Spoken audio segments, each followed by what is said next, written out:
తెలంగాణ రాజకీయాల్లో కమలం party silent గా ఓ కొత్త స్క్రిప్ట్ రాస్తోందా? ఇప్పటి వరకు ఢిల్లీ టూర్లు, ప్రెస్ మీట్లు, సోషల్ మీడియా కౌంటర్లతో సరిపెట్టుకున్న బీజేపీ ఇప్పుడు అసలు మాస్ పాలిటిక్స్ లోకి ఎంట్రీ ఇస్తోందా? ప్రజల్లో లేకపోతే పార్టీకి భవిష్యత్తు ఉండదంటూ హైకమాండ్ ఇచ్చిన స్ట్రాంగ్ వార్నింగ్ తర్వాత తెలంగాణ కమలనాథుల్లో ఒక్కసారిగా యాక్షన్ మోడ్ ఆన్ అయిందా?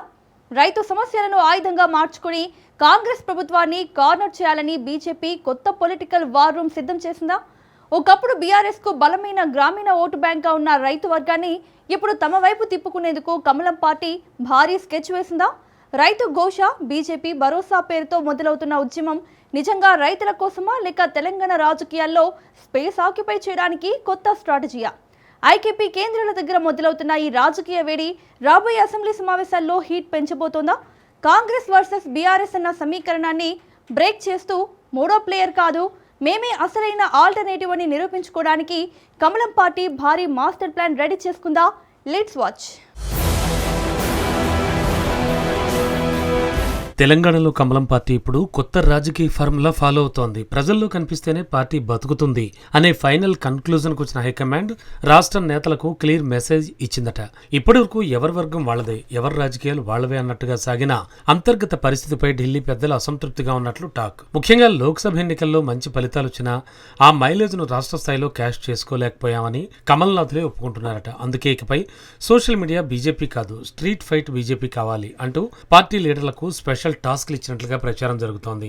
బీజేపీ రాష్ట్ర కార్యాలయంలో జరిగిన బ్రేక్ఫాస్ట్ మీటింగ్ లో పాత కొత్త నేతల విభేదాలపై కూడా స్ట్రాంగ్ వార్నింగ్ వెళ్లిందట. ఎవరితో పడకపోయినా ప్రజా సమస్యలపై మాత్రం అంతా కలిసి పోరాడాలని హైకమాండ్ స్పష్టం చేసినట్లు సమాచారం. ఇప్పటికే ఎంపీలు, ఎమ్మెల్యేలు, జిల్లా అధ్యక్షులకు ప్రత్యేక యాక్షన్ ప్లాన్ సిద్ధం కాగా ప్రతి జిల్లాలో ఆందోళనలు, ధర్నాలు, రైతు భరోసా కార్యక్రమాలతో జనాల్లోకి వెళ్లాలని కమలం పార్టీ నిర్ణయించింది. ప్రస్తుతం తెలంగాణలో రైతు సమస్యలే హాట్ టాపిక్ గా మారాయి. ఇదే అంశాన్ని ఇప్పుడు కాంగ్రెస్ సర్కార్పై అస్త్రంగా మార్చుకోవాలని బీజేపీ ఫిక్స్ అయినట్లు కనిపిస్తోంది. ధాన్యం కొనుగోళ్లలో జాప్యం, మిల్లర్ల లొల్లి, మక్కలు, జొన్నల కొనుగోళ్లలో గందరగోళం, రైతులకు పెండింగ్ చెల్లింపులు ఇవన్నీ ప్రభుత్వ వైఫల్యాలే అని ప్రజల్లోకి తీసుకెళ్లాలని కమలదళం నిర్ణయించింది. అందుకే రైతు ఘోష, బీజేపీ భరోసా పేరుతో రాష్ట్ర వ్యాప్తంగా 3 రోజుల పాటు భారీ ఆందోళనలకు ప్లాన్ రెడీ అయింది. పల్లె నుంచి మండల కేంద్రం వరకు ఐకేపీ సెంటర్ల దగ్గర రైతులతో కలిసి నిరసనలు చేపట్టాలని బీజేపీ లీడర్లు డిసైడ్ అయ్యారు. రైతేడిస్తే పాలన నిలవదు అనే భావోద్వేగ నినాదాన్ని రాజకీయంగా క్యాష్ చేసుకునేందుకు కమలం పార్టీ ప్రయత్నిస్తోంది. ముఖ్యంగా గ్రామీణ ప్రాంతాల్లో కాంగ్రెస్ పై పెరుగుతున్న అసంతృప్తిని తమకు అనుకూలంగా మార్చుకోవాలని స్కెచ్ వేసినట్లు తెలుస్తోంది.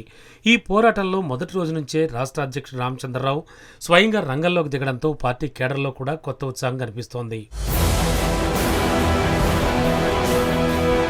మరోవైపు కాంగ్రెస్ ప్రభుత్వాన్ని నేరుగా టార్గెట్ చేస్తూ బీజేపీ నేతలు అగ్రెసివ్ కామెంట్స్ చేస్తున్నారు. ముఖ్యంగా బీజేపీ నేత ఏలేటి మహేశ్వర్ రెడ్డి సీఎం రేవంత్ రెడ్డిపై ఓపెన్ ఛాలెంజ్ విసరడం రాజకీయంగా హాట్ టాపిక్ అయింది. 80% ఓట్లు కొనేశామని చెప్తున్నారు, ఆ కొనుగోలు కేంద్రాలు ఎక్కడున్నాయో చూపించండి అంటూ ప్రభుత్వాన్ని నిలదీస్తున్నారు. కేంద్ర ప్రభుత్వం ప్రతి గింజ కొనడానికి సిద్ధంగా ఉన్న రాష్ట్ర ప్రభుత్వ యంత్రాంగం వైఫల్యం వల్లే రైతులు ఇబ్బంది పడుతున్నారని బీజేపీ ఆరోపిస్తోంది. ఇక గ్రామాల్లో రైతులతో డైరెక్ట్ ఇంటరాక్షన్ చేస్తూ కాంగ్రెస్ హామీలు, వాస్తవ పరిస్థితుల మధ్య తేడాను హైలైట్ చేయాలని పార్టీ స్ట్రాటజీ రూపొందించినట్లుగా సమాచారం. లోక్సభ ఎన్నికల్లో వచ్చిన ఓటు శాతాన్ని అసెంబ్లీ రాజకీయాల్లోకి కన్వర్ట్ చేసుకోవడమే ఇప్పుడు కమలం పార్టీ అసలు లక్ష్యంగా కనబడుతోంది. కేవలం రైతు సమస్యలతోనే కాదు, తెలంగాణలో ఖాళీ అవుతున్న రాజకీయ స్పేస్ను కూడా ఆక్యుపై చేయాలని బీజేపీ పెద్ద ప్లాన్ వేసినట్లు చర్చ జరుగుతోంది. ఒకప్పుడు గ్రామీణ స్థాయిలో బలమైన పట్టు కలిగిన బీఆర్ఎస్ ఇప్పుడు బలహీనపడుతోందనే అంచనాలతో ఆ స్పేస్ను కమలం పార్టీ టార్గెట్ చేస్తున్నట్లు రాజకీయ వర్గాల్లో వినబడుతోంది.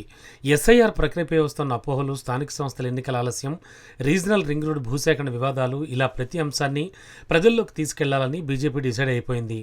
మాటల బీజేపీ కాదు, మైదానంలో పోరాడే బీజేపీ అనే ఇమేజ్ను బిల్డ్ చేయాలని హైకమాండ్ ఫోకస్ పెట్టిందట. ఇందులో భాగంగానే జూన్ మొదటి వారంలో జరగనున్న రాష్ట్ర కార్యవర్గ సమావేశానికి జాతీయ ఉపాధ్యక్షుడు నితిన్ నబీన్ హాజరవుతుండడం కూడా కేడర్లో కొత్త జోష్ నింపుతోంది. రాష్ట్ర అధ్యక్షుడు రామచంద్రరావు ఢిల్లీ వెళ్లి స్వయంగా ఆహ్వానించడం తెలంగాణపై బీజేపీ హైకమాండ్ ప్రత్యేకంగా ఫోకస్ పెట్టిందనే సంకేతాలు రాజకీయ విశ్లేషకులు చూస్తున్నారు.